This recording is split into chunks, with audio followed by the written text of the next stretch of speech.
Pour la deuxième partie de cet exercice, je rajoute une nouvelle classe, élève, et un élève sera défini à partir de son âge, qui est une valeur entière. Pour initialiser cet âge, je crée un constructeur comme ceci, et j'ajoute maintenant une méthode, qui permettra d'afficher la classe dans laquelle devrait se trouver l'élève. Cette méthode ne retournera rien, elle est donc de type void. À l'intérieur de cette méthode, je vais gérer les différents âges possibles pour cet exercice, soit l'élève à 14 ans et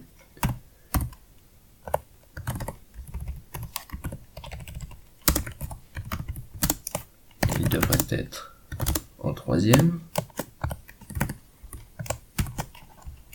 et à l'aide de copier-coller, je vais gérer le cas où l'élève a 15 ans, il devrait être en seconde, 16 ans en première, 17 ans en terminale, 18 ans en bac plus 1, 19 ans en bac plus 2, et je vais rajouter le cas par défaut, si ce n'est égal à aucun de ces âges, indiquer que cet âge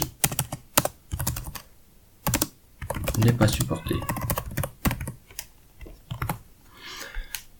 Pour tester cette partie de l'exercice, je reviens dans la méthode main. Je vais mettre en commentaire toutes ces instructions qui correspondent aux premières questions à l'aide de cette méthode toggle comment. C'est Eclipse qui me permet de faire ça directement. Ça me permettra de réactiver ces lignes si besoin est, mais là, je ne le lancerai que la partie 2 de l'exercice 2.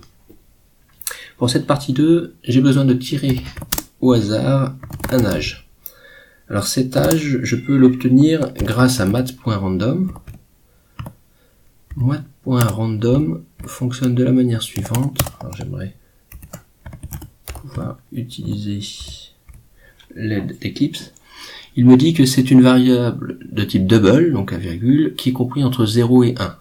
Donc j'ai besoin de 6 valeurs possibles ici. Je vais utiliser cette variable, cette valeur, la multiplier par 6, ce qui me donnera une valeur entre 0 et 6. Mais pour obtenir un entier à partir de cette variable, j'utilise ce genre d'instruction Java qui permet de convertir un nombre à virgule en un entier et donc de perdre tout ce qu'il y a derrière la virgule. J'obtiens donc ici un entier qui est compris entre 0 et 5.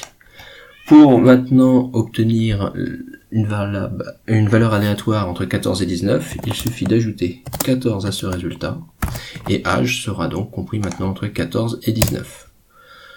Je vais maintenant créer l'élève,